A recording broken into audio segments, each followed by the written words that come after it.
అనగనగా రాము అనే పేద రైతు ఉండేవాడు. అతనికి పెద్దగా ఏమీ లేకపోయినా కొంచెం భూమి ఉండేది. అతను ఏమి పండించాలన్నా ఆ కాస్త భూమిలోనే పండించేవాడు. రాము చాలా దయగలవాడు. అతను సాధారణంగా దగ్గరలో ఉన్న గుళ్ళో వెళ్ళి తనకు ఉన్నంతలో భగవంతునికి కానుకలు సమర్పించేవాడు. ఒకసారి అతనికి 2 అరటిపళ్ళను తీసుకొని గుడికి వెళ్ళాడు. అతను గుడిలోకి ప్రవేశిస్తుండగా ఓ సన్యాసి అతన్ని ఆపి అతనితో ఈ విధంగా అన్నాడు. నాకు చాలా ఆకలిగా ఉన్నది. మీ దగ్గర ఏమైనా తినడానికి ఉంటే ఇవ్వండి అని అన్నాడు. రాము ఏమాత్రం ఆలోచించకుండా ఆ 2 పళ్ళను అతనికి ఇచ్చేశాడు. సన్యాసి రాముని ఈ విధంగా అడిగాడు. మీరు భగవంతునికి ఏమి సమర్పిస్తారు? అప్పుడు రాము, ఒకవేళ ఈ 2 అరటిపళ్ళు మీ ఆకలిని తీర్చినట్లయితే అదే నేను భగవంతునికి చేసిన పెద్ద సేవ అని అనుకుంటాను అని చెప్పాడు. రాము చెప్పిన సమాధానం విని సన్యాసి చాలా సంతోషపడ్డాడు. అతనిపై ఎన్నో వరాలను కురిపించాడు.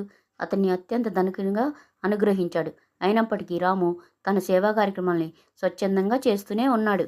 నిజాయితీ వలన మంచితనం అలవడుతుంది.